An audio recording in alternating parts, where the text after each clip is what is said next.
What's up, and welcome to episode 299 of First Geek for 11. I'm your host, Cameron Franklin, and joining me as we talk PlayStation State of Play, Coriolis the Space, Tabletop RPG, and Iron Lung, all the way from West Coast, Best Coast. Emma, how you doing?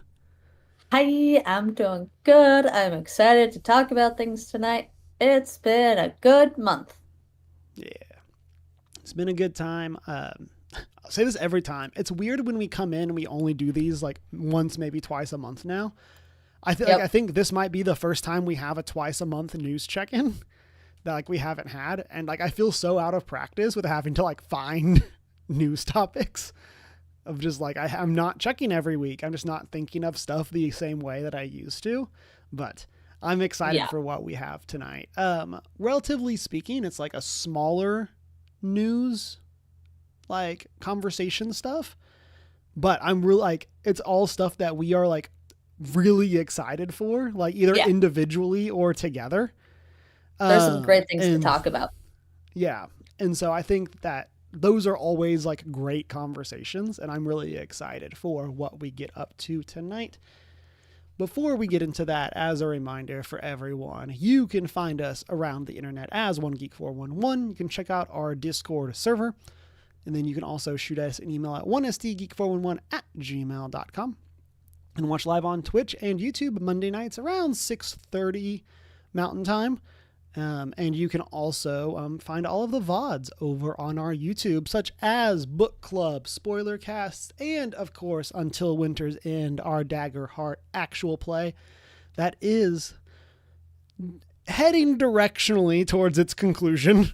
I don't want to say that's almost over, because I don't feel like we are almost, but that is getting You there. did say we were gonna be done by Christmas, and Yeah. here we are after Yeah. Christmas, a month later. Yeah. Yep. Sure did. Those were all indeed things that I said. Here we are. And so it's just been too much fun. And Much too much fun. yeah. And so yeah. Before we get into the news, what all have you been up to as gestures broadly at TTRPGs for you? Yes. In the past week, literally in the past 7 days, I have played in 4 separate TTRPG games. Um, last Love that for Monday you. was our Daggerheart game. Um, but the Saturday before that was a Crooked Moon one shot that a friend of mine ran. That was a lot of fun. I played a 7 foot tall marionette doll dressed up as a court jester, That's pretty and she cool. was, Mad creepy. yeah, she was a warlock to make it even more creepy. Um, I used that one shot opportunity to learn how to play warlocks. Because I'd never played one before. And that was a lot of fun. Uh yeah. And then we played Daggerheart on Monday. And then Saturday I ended up playing in this Greek mythology campaign that I'm in, and that was a lot of fun. I wasn't planning on it. There's a bug in my room. I got it. Get them. I wasn't planning on playing that session, but plans changed. So I got to play in that, and that was a lot of fun. And then last Tuesday, I played uh, in my Cantrip Candles pirate campaign, um, and that was a lot of fun. Normally, I play the second week, so I would have played tomorrow, but we switched weeks with the first week table because they had a scheduling conflict. So I got to play 4 separate campaigns essentially in one week, and it was a lot of fun, and it was so great, so joyful. I love my friends, and that was a great time. I cannot complain about not having enough TTRPG time in my life because I have lots of Yeah. it. I'm mad jealous. I'm very lucky, and I'm very spoiled, especially with my in-person campaigns. I've kind of realized that all of the people I play in person with are so dedicated to playing that even if we can't make it to a session, like we're gonna try to make it work in such a fashion that if no one can do this time, we're gonna find another time right here and right now Yeah. that's That's gonna awesome. work for everyone because we all really want to play and hang out with each other. And it's great. And I'm so lucky. And these people are delightful and I love them so much. Um, and they're my people. So lots of D&D and TTRPGs this week. It was great. Um, More generally, the Olympics are happening. I've talked about this every time the Olympics have happened. I love watching the Olympics. It is one of my favorite things to do because I can't do any of it. That's a lie. I can ski. I've been skiing since I was 4 years old, but I cannot ski like those people. Um, I love all of the Olympics. So literally the past 3 days, I've had Olympics on basically 24/7 in the Nice. background, just watching people do things. It's great. It's fun. It's good background noise. I watched the women's hockey game. Not Finland. Uh, it was the U.S. women's versus what's the flag that's red with a white cross? Uh, Norway? No, it's the Is that not? neutral. It's the notoriously neutral country, Oh, Switzerland. Switzerland. There we go. Sneaky got there in chat Um, for us as well. Thank you. I watched their game today. That was a lot of fun. Um, and that is just delightful. We've been winning a lot, and it's great. I've been watching lots of figure skating. That's also fun. What are words? I don't know. Um, and then this last week, my second nephew was born, and that's Woo! very exciting. So now I have two little nephews, and it's great, and it's exciting. And I'm going out in a couple of weeks to be a second set of hands That's awesome. for because having a 3-year-old and an infant is a lot of work. Yeah, So having more hands around helps, but that's exciting. Um, and it's great. So that's been my life the past couple of weeks. that's great. In chat, Sneaky says he's been working on finishing up Ghost of Yote, and then all the curling all the time. There's And so much curling. yeah, I if you like gun to my head said you have to compete in the next Olympics, pick your sport. I feel like curling is the one I would want to try because I feel like it is something that looks so straightforward that there's no way it's as like straightforward as it looks. Like the amount of Yeah. precision these players have is so astronomical that like but like I can look at skiing and be like, "Oh, I definitely can't do that." But Yeah. curling, it's so mental, it's so like even like dexterous in a way that a lot of other sports are that I was like, "Man, I feel like if I had nothing else going on and I could buckle up, like, yeah, bunker down. There we go. Like, give me like 8 months to a year, I would not embarrass myself in curling. Would I Yeah. win? Most definitely not. Like, not remotely. But No, like, you wouldn't be an um, embarrassment to yourself and your yeah, family. exactly. It's also something where like the odds of me injuring myself are relatively minimal. Slim to Like you are, none. yeah. Like I mean, they are like 45-pound stones that they're like throwing, Yeah. but like it's not like it's flying at your head. It's on the No. ice. Like there's none of these like something goes wrong in hockey and like you get sliced with Yeah. a You skate don't and you're have gone. knives attached to your feet. You're Yeah. not flying 90 feet up in the air. You're not going 100 miles per hour down an icy slope. Like, Yeah. Yeah. It reminds me of the and because this is my dream and I'm sad that somebody else did it for me before me. There was the woman, maybe it was 4 years ago at the last Winter Olympics, where she's like a decent skier, but not remotely good enough to be in the Olympics. And she just like qualified by like basically not falling at the yeah. tournaments. And so she qualified Sometimes for the that's Olympics. just She what went and happens. competed and had like the most like, I am skiing down the slope thing. And I'm like, that's what I want in my I life. have no Like I intention want of to, winning because I know I'm not going to yeah, win. But I'm just yeah, here having a good time.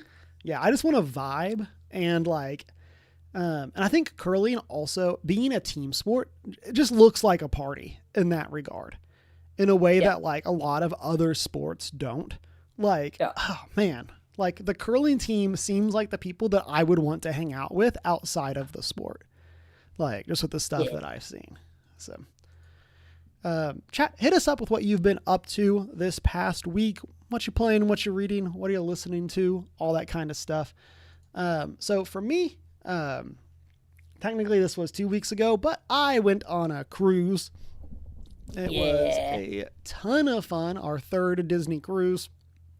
Went to Nassau, though I actually didn't get off the ship in Nassau, and then went to Disney's private beach on Eleuthera, I believe is the name of the island, and so that was a ton of fun. Went with Deanna, and then we had some friends that came with us as well. So that's always makes it more fun.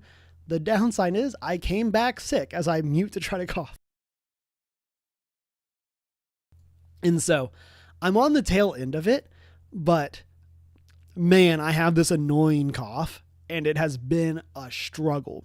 It was annoying last week when we did Daggerheart, but it wasn't that bad. And then I went to Lorcana on Tuesday, had a great time, loved getting to see my friends because I hadn't seen them in it had been 3 weeks since the last time I had been there. So it had been quite a while. So it was really cool to go back and hang out and see people. And then woke up Wednesday and I was like, I am not going into work. I feel so bad. Oof. And basically from Tuesday afternoon until now, I've had this annoying cough. The weekend was awful. Basically was on the couch the whole time. I'm a social sports fan. I don't care about the Super Bowl, but I would gladly watch it to hang out, but I couldn't hang out with anybody, so I didn't watch the Super Bowl. Yeah. And so, yeah, that was a bit of a struggle. But because of that, and I actually have stuff I forgot to put in the show notes.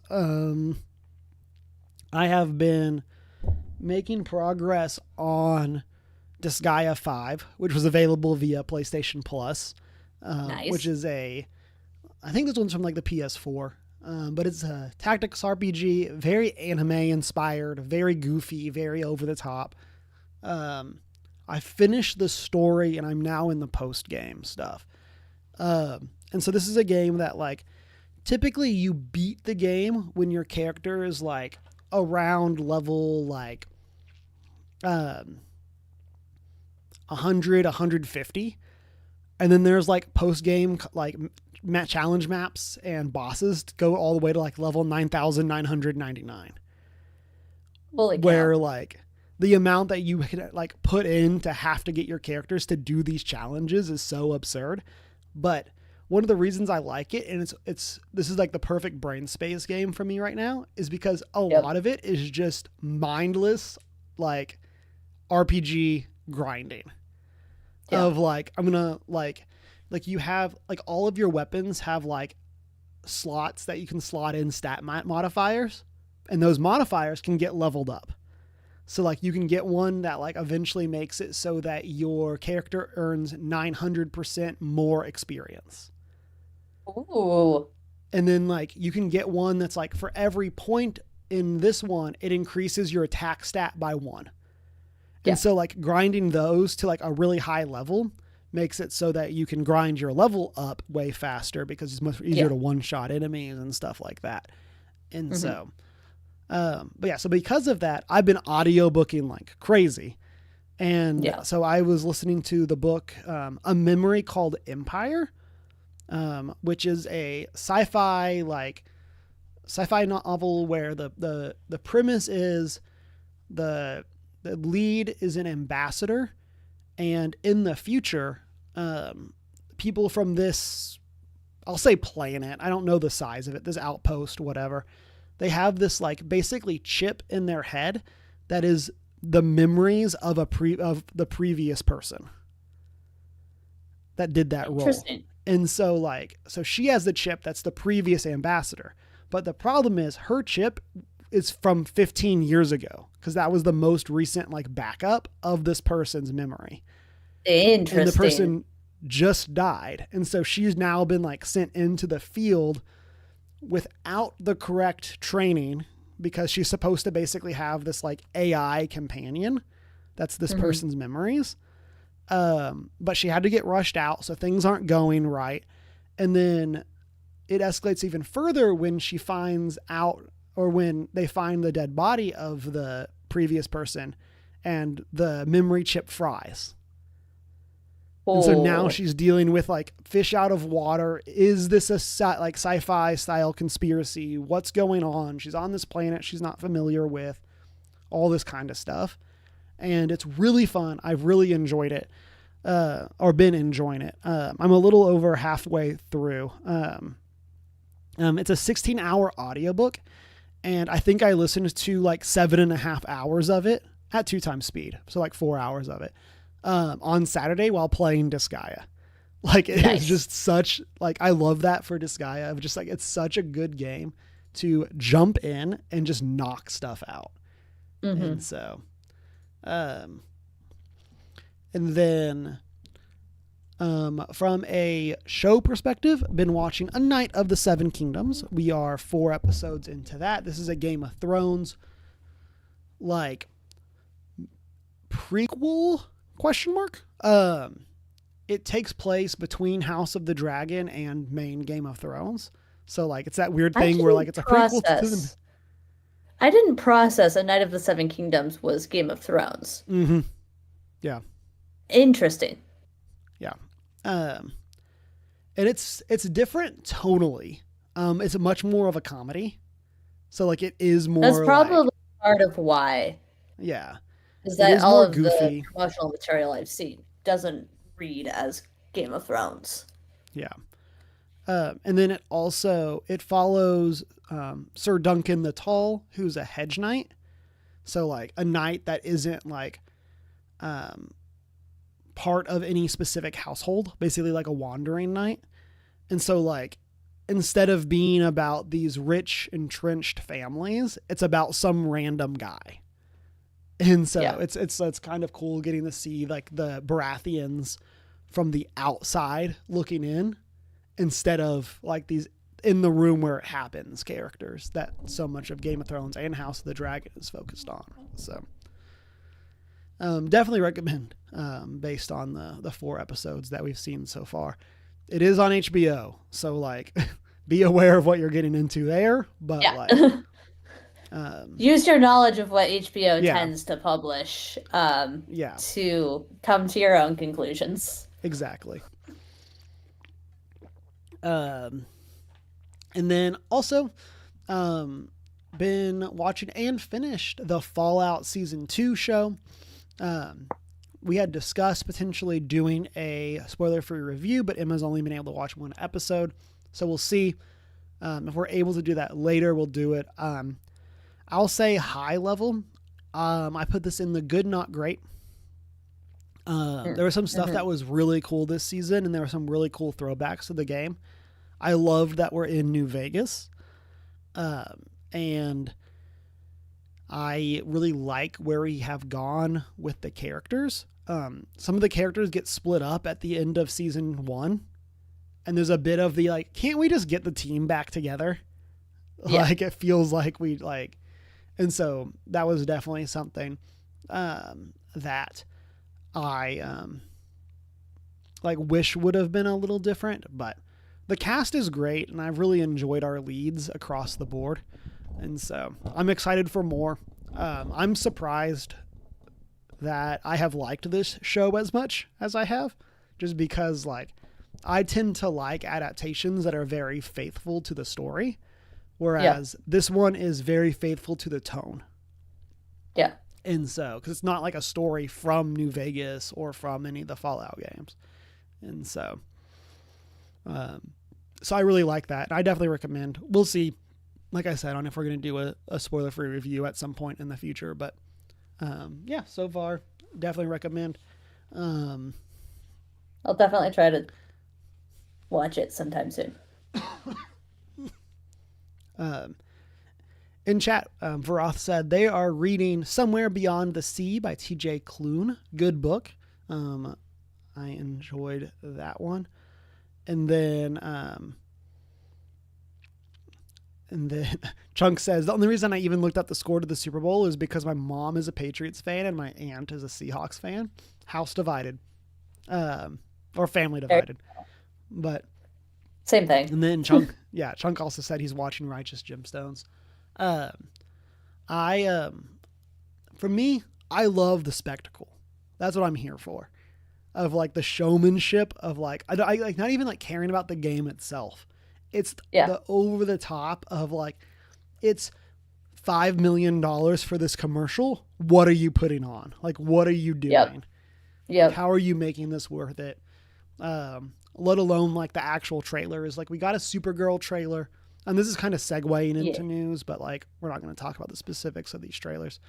Um, but we got a Supergirl trailer, we got a Mandalorian and Grogu trailer, and then we got a cool like Pokemon 30th anniversary trailer. That's just kind of I like heard there were people. some random people in that you wouldn't have expected to be in it. Yeah, it's weird. Like it's a weird collection of celebrities, There's like and like Trevor Noah is the only one I yeah, remember. But um, um, like Lady Gaga's in it. Um, those are the two that like stand out. And there's some like wacky choices for people's favorite Pokemon, which is one of the things that I really love. As yeah. someone that has like a kind of non-traditional favorite Pokemon, mine being Larvitar, like I love it that like Luxray is one of the ones that's like their go-tos. And I'm like, cool, this random electric type from like Gen 4, Gen 5. Like, let's go. Um, I love that for them. And so but yeah, so some cool trailers. But yeah, like that's the stuff that I'm in for. Like that, the halftime show, all of those kinds of things. Like that's more of why I watch the Super Bowl than the actual game. Um, but yeah, with that, let's go ahead and transition into our news for the week. First off, this is going to kind of, we've talked about this a few times when these come up, but we got the announcement of a PlayStation State of Play this Thursday, February 12th.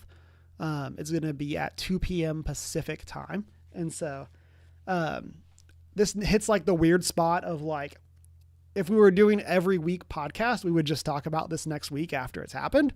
But because we're not and we're doing Daggerheart next week, it's kind of like, oh, well, we're going to just never talk about this again. But you might be muted, Emma. I am. And Because I coughed. yeah. Okay. I was like, things are broken on my side, which they could be. No. But, and so the announcement said, tune in this Thursday for 60 plus minutes of news, gameplay updates, and announcements from game studios across the globe. February's State of Play will spotlight eye-catching third parties and indie games headed to the PlayStation 5, along with the latest from teams at PlayStation Studios. So basically, literally anyone could be here and anything could be here. Yeah. Like third It could be parties, absolutely indies, anything. and first party. Like no rules. Do you have any hopes, desires of what you would like to be here for this? I mean, my usual answer, I can't really say would be a thing because my usual answer would be Horizon 3, but I know we wouldn't get anything for that because we recently got the announcement that Guerrilla Games is working on sort of like side spin-off stuff, a second side spin-off thing. So they have two side projects going on right now, basically, which means a lot of their resources are going to be going into that Yeah. rather than Horizon 3, which is like fair and valid. Like Yep. they're testing out the waters in other game formats within the IP of Horizon. Um, Yeah. so it's like And I would love there to be Horizon 3, but I know that's likely not going to be a thing that comes out of this. yeah. And I'll say with that, even though we just got the announcement of Horizon Hunters Gathering, I don't think it's crazy for us to see it again. Yeah, Like for it to be part like of I'm sure this. they're going to have a little info dump on that. But Yeah. Even if it's if something they like announce a sign up for the Horizon beta, 3, yeah. like Yeah. If they announce Horizon 3 at this, I would be like, you guys are stretching yourselves a little thin right now, aren't you? yeah, Um, I would rather you put off Horizon 3 a couple of years. Because we know it's happening basically, like we've got enough solid confirmation that they're gonna make a third one. yeah. After that That ending, like there better be a third one. yeah, Like, yeah.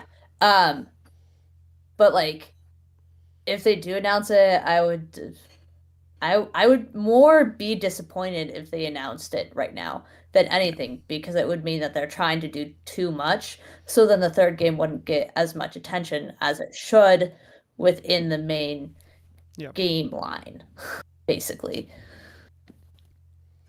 But that's the big one.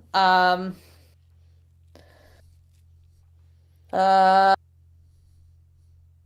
I don't know if God of War, if there's any plans for God of War to get more games, but that would So be kind of cool.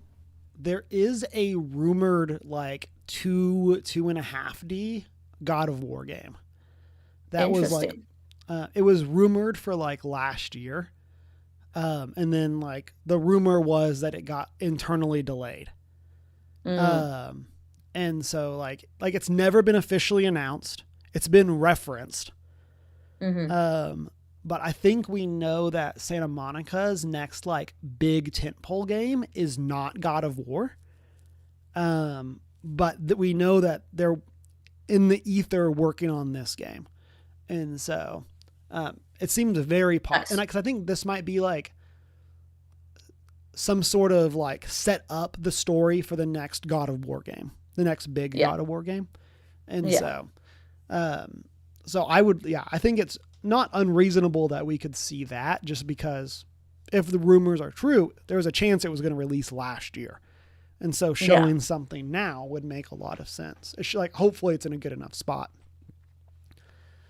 Um, and then I think Saros is a shoe in. I'll be shocked if we don't see something for that just because that comes out in like 2 months. And so it seems very possible that we'll see that as the follow up to Returnal from Housemark. Did you ever play Returnal? I don't remember if Mm-mm. that's one that we've talked about. Okay. It's a fun, like, I mean, I know I just told you about Control. I say just like Yeah. several months ago, I told you about Control. I think you would enjoy Returnal. I would be shocked if you enjoyed it as much as Control, though. It's another like weird sci-fi, like eldritchy Oh, I've type seen stuff. stuff for this. Yeah, I've seen uh, like screenshots and things. yeah. Just with like It was what I giving me a know. cross between like Dead Space and it was giving me like a knockoff Dead Space vibe. You I don't know know, if you ever played Dead Space. oh, I most definitely have not. I will say Returnal is not scary. It is weird and creepy at times, but it's not scary. Um, and so I have shout out. There's a full playthrough of it over on Cameron Plus Deanna. Um, Nice. but I definitely like again. I don't. I think Saros is a shoe in. I was talking to Chunk, who says they announced Sony bought Ubisoft and they're putting Sands of Time remake on PlayStation Plus. That's the dream, man. Give me that Sands of Time remake. Um, Yeah.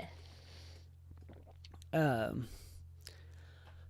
I my like big wish is obviously Kingdom Hearts 4. I would say there's approximately a 0% chance that Kingdom Hearts 4 shows up. Um, but that would be like my dream because it's been so long since we've heard anything official as an update on that game. And hmm so I would love it if we would actually like get a sign of life for that. And I think also a long shot, but more realistic, is I think we could get some sort of update on Wolverine.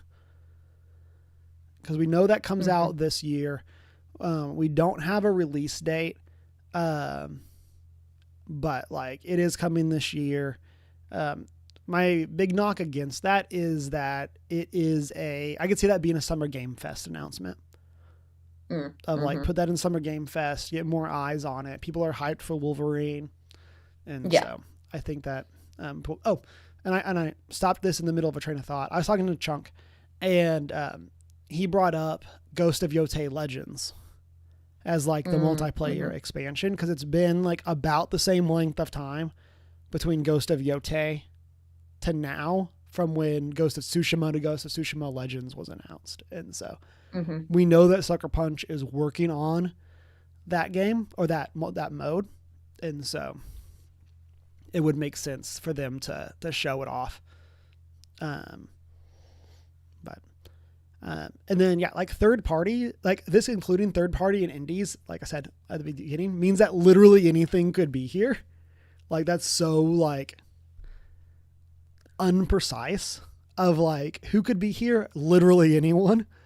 I think Capcom will probably be here in some capacity just because Capcom's been everywhere lately, like in every show. Good for them. I would love Final Fantasy, some sort of update for Final Fantasy VII Part 3 would be really cool. I hope that game's not coming out this year, because I just have other games are coming out that I want to play. And I think that one will, be hard to get to just cause that'll be a big beefy RPG. And then I would love to see, there's a indie game called Witchbrook that I think looks super fun.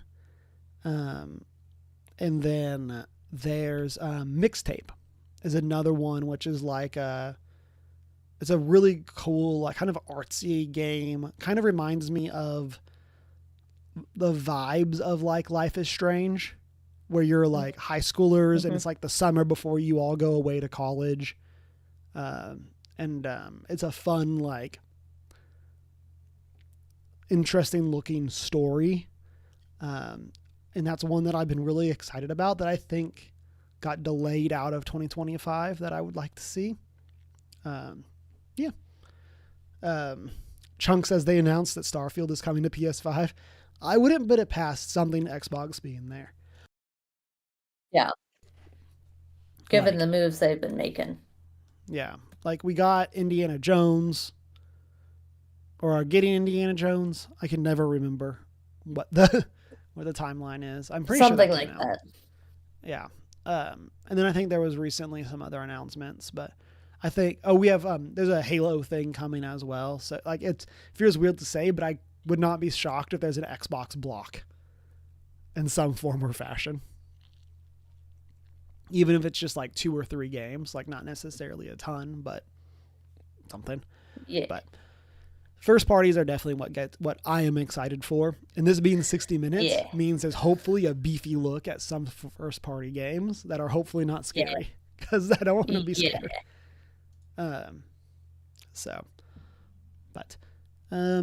If you're watching this over on YouTube, hit us up. What are you excited about? What do you think is going to be there as we, Chunk says Indiana Jones is on PS5 now. Okay. I thought it had come out, but I wasn't confident.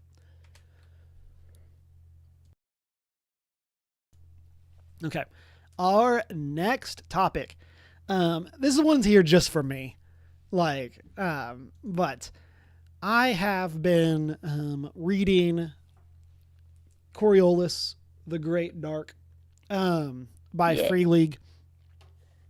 And so I picked this up at PAX Unplugged. Have really been enjoying it. It's a super cool, like, space, kind of futuristic, but kind of like age of exploration-y space TTRPG, where it's not bright and happy space, but it's like age of like, discovery. What could be out there? We don't know what's going on this part of space. I was telling Emma kind of like the pitch of the game in our pre-show chat being basically like humanity lived in this space. There's a big war. This group left following this signal. They like FTL jumped, got to where they thought the signal was. The signal's gone and the FTL travel is broken. Good luck. And so it's like, You're just stuck there now. yeah. And so, and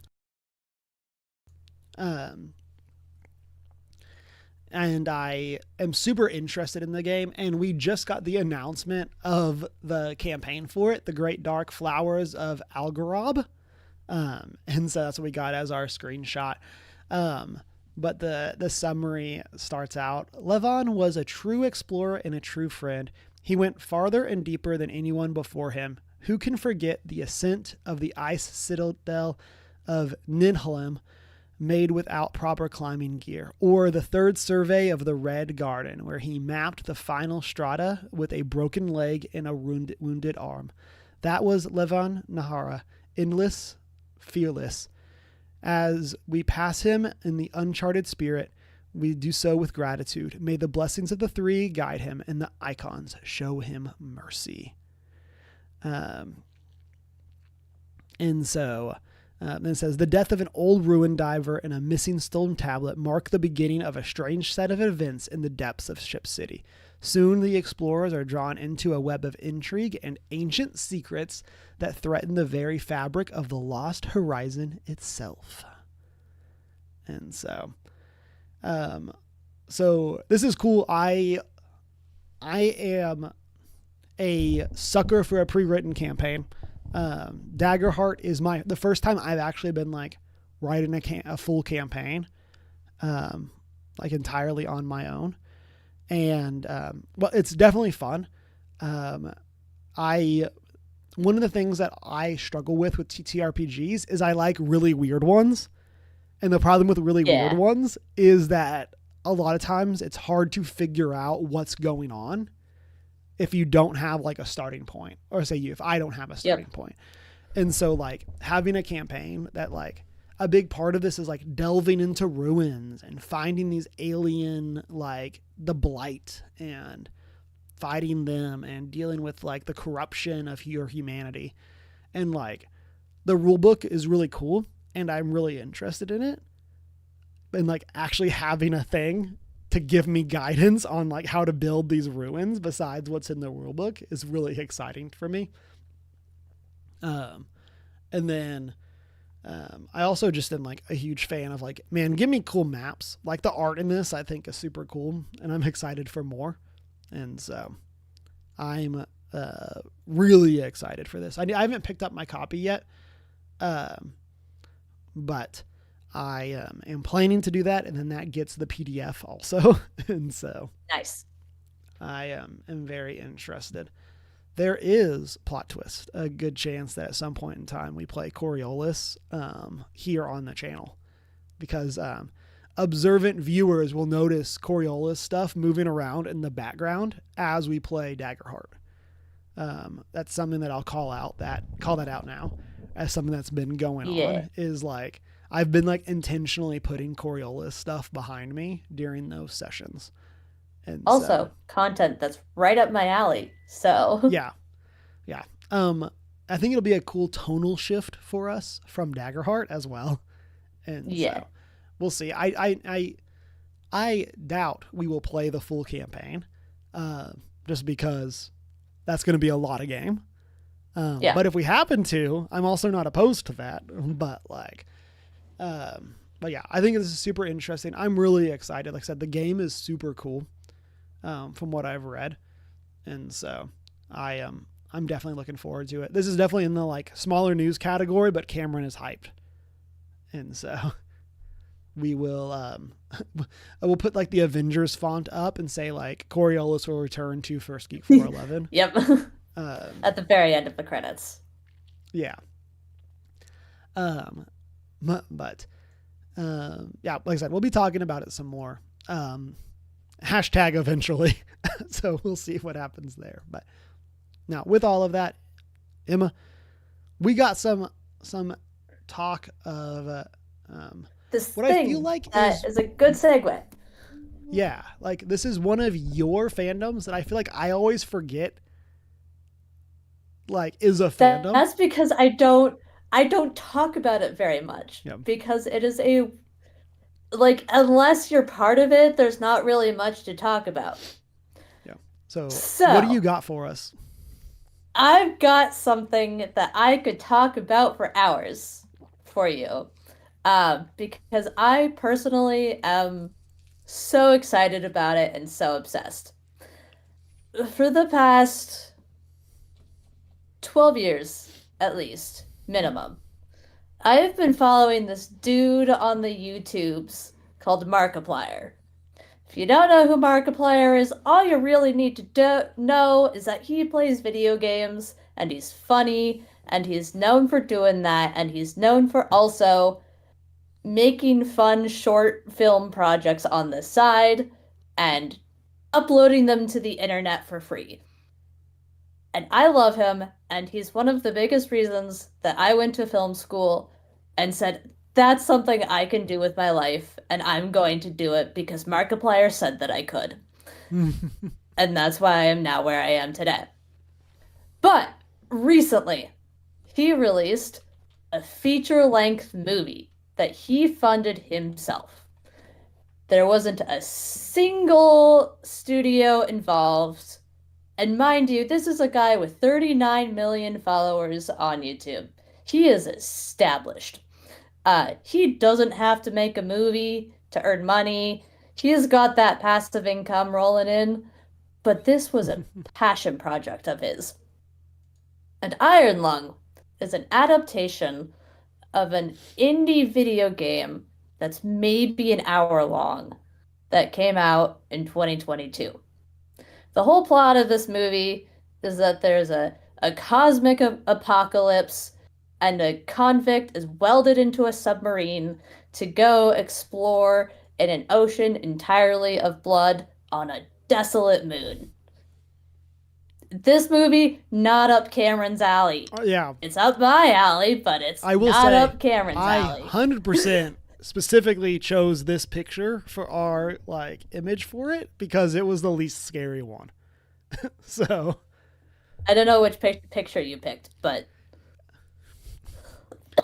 because I've got but an ad I on was I was Twitch. not afraid by this one. One of the other ones was mad creepy, and so we did not pick that one because I was not going to stare at it the whole time. I That know is what I'm fair. about. But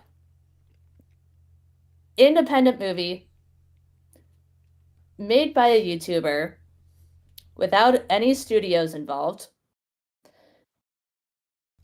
This thing, I say thing, this monstrosity of a movie, lovingly, had originally planned to have 50 to 60 theaters show this movie for one weekend. When the website was released for this movie and the information, literally within like 72 hours, that number of theaters that it was going to play at jumped from 50 theaters for the one weekend run up to basically by the end of the week, 2,500 theaters. Nice. People said 50 theaters is not enough.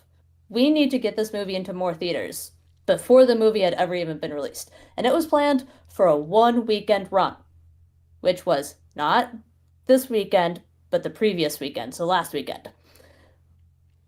This movie was shown in 2,500 theaters in the US alone. They got the streaming, the rights for multiple European and countries and Australia and New Zealand. They had to bust their butts to get this movie into theaters in other countries because so many people wanted to see it that they just had people were like, we need to see this. On top of that, when it did come out, this movie had a budget of less than $3 million. It made $17.8 million in its first weekend alone, I say first, it was only supposed to have one weekend. Yeah. That's because it was doing so well that they were able to Yeah. push it into this weekend. And also So this, would have been great. Like if that's all it was, like 17 if that's million all it would have was, been fantastic. would have been Like, great. $17.8 million on a $3 million budget. First of all, yeah. let alone, that's an insane return. Mm-hmm. That's more than 5 times the budget. It was the #1 movie in the country last weekend, surpassing, studio movies, multiple days in a row, um, which is wild, and crazy. This whole time, for last weekend, which was supposed to be the one and only weekend, they were also doing a blood drive fundraiser. He announced going into the weekend that he wanted to do a blood drive fundraiser as part of this movie being released to raise awareness for the fact that there's apparently a shortage in blood, basically. This movie contains a lot of blood. That's a warning if you haven't seen it. And he's doing Yeah, a it's a hard no for me, fundraiser. dog. And he was like, if you're gonna go see the movie, also go donate blood to organizations because there's a shortage right now and you could save someone's life by giving blood, which is really cool. Um, to date, it has made over $22 million in the box office, worldwide. Only marketing this movie through word of mouth and the trailers on his YouTube channel. That is the only marketing that has happened for this movie is word of mouth and the trailers on his YouTube channel, and it's made $22 million. Lots of strongly positive reviews from the general audience, general public. Critics are bashing it. We don't listen to the critics when it comes to an independent movie. We listen to the general audience because they're the people that matter. They're the ones going out to see the movie. Clearly, with all of the numbers I've just thrown at you, people are going to see this movie. Like, and people are loving it. It is doing super well.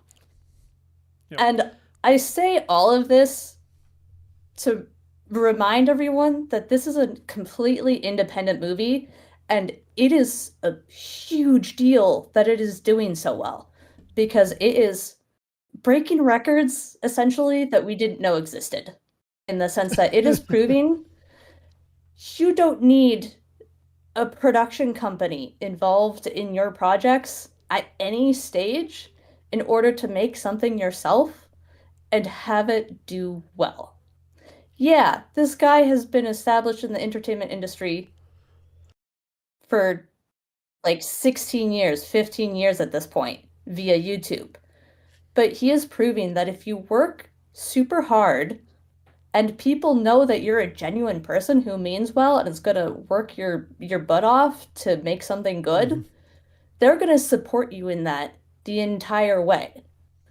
And people in Hollywood don't like that this movie is doing well because it is breaking down the mythos that has been built up that you need to have Amazon Studios, Warner Brothers. I love Warner Brothers. I say that because you employ me. Um, Paramount, whoever. You don't need one of those big names behind you in order for you to make something, make it well, and then have people fall in love with it Yep. and support it for long after it was meant to survive, basically. So I love this movie. It's great. It's for a first feature-length film from, someone who's only ever played video games on the internet and made silly short films that are like all comedy, haha. Yep. It's a solid start. Like, it's not Oscar worthy by any means. A lot of people would agree with me on that, even fellow fans. Like, it's it's not Oscar worthy, but it is like you sit down and watch it, and then someone's like, "That was a first time filmmaker. That was way too good for a first time filmmaker." Like, He wrote it, directed it, acted in it, edited it. He did a lot of stuff on this. It's very well done for a first time feature length project from someone.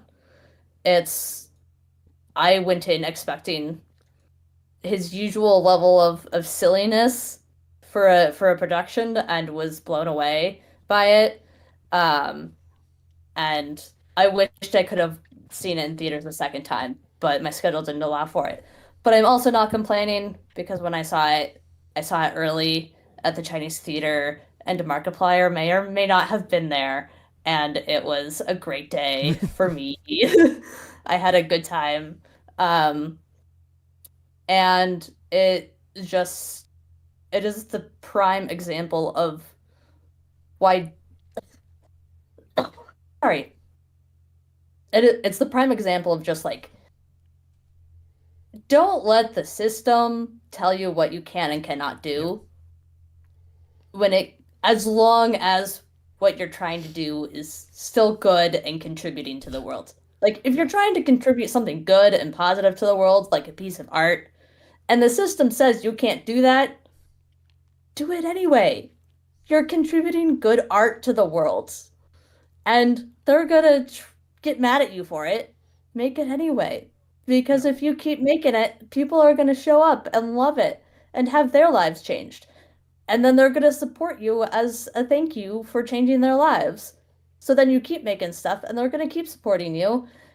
And then you get to do your passion projects and have people just support it the entire time.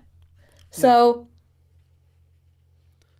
Yeah. Sneaky in chat calls out. I also wonder if it's doing well because it is original. It's not the same cookie cutter reboot movie that we've been getting for a yes. while. And he said that, and what you had said, Emma, of like, um, it's this movie's doing a lot of stuff that like Hollywood's been afraid of lately. Like, Yep.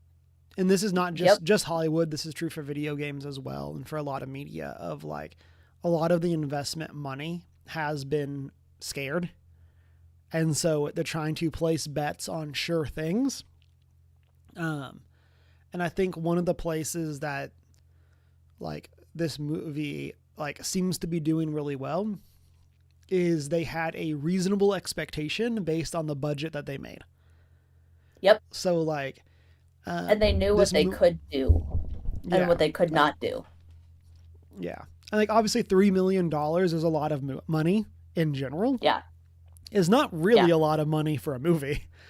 Um No. Within the and context of film yeah, production, that's a tiny budget. yeah.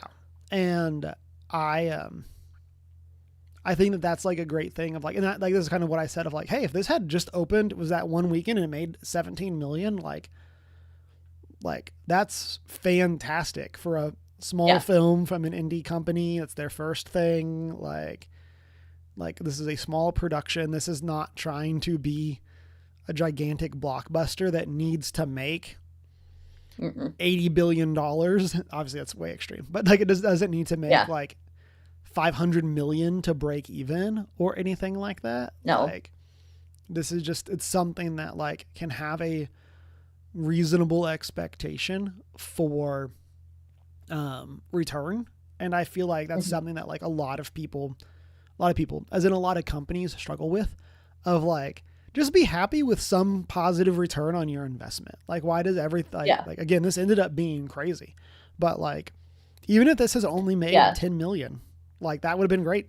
Even that, Like, like really, in order to earn back their budget, they only needed to make $6 million in the box office to see any kind of return. Because the general rule of thumb is you aim for double your budget, and this was less than it was like under 3 million. So they would have had to make just 6 million in order to get a return on their investment, basically, yeah, fully. And the cool thing about this is, yeah, the budget was $3 million, but the going back to the original concept for this movie, literally the entire movie, you are inside the submarine. there's Mm. only one location the entire movie. You get a couple of flashback and weird visiony things that are other locations, but those are like maybe a minute total on the screen. Everything is inside the submarine, and the way it's shot is so thoughtful that like the small budget ultimately is like they put a lot of work and effort into making that budget go as far as they could, and it worked with being contained inside this small space. Mm-hmm. um, because they didn't have to make multiple locations look convincing. Yeah. um, they were dedicated to the one Yeah. spot. I also just looked at the games available for $8 on Steam. So Yeah, if that is yeah. of interest to people, it's not of interest to me, but if that is of interest to It's people, it's a short, it's literally like I think when Mark played it on his channel, like 45 minutes. Um, but he's been on, again, I follow this guy on YouTube closely, very closely, because he is one of my favorite content creators on the planet. Um, and he's been on stream multiple times over the past week and a half, week.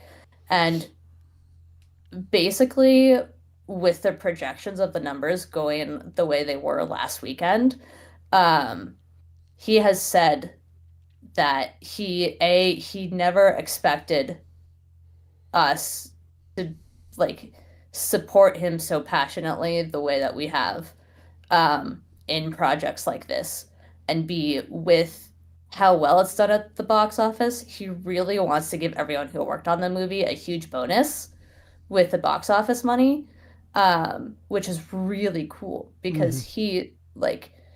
he paid them what he could with the small budget, um, and then is done more than 5 times what was expected, essentially, or more than 5 times the budget, basically. And so he's talked all about at length, like he wants to give people bonuses and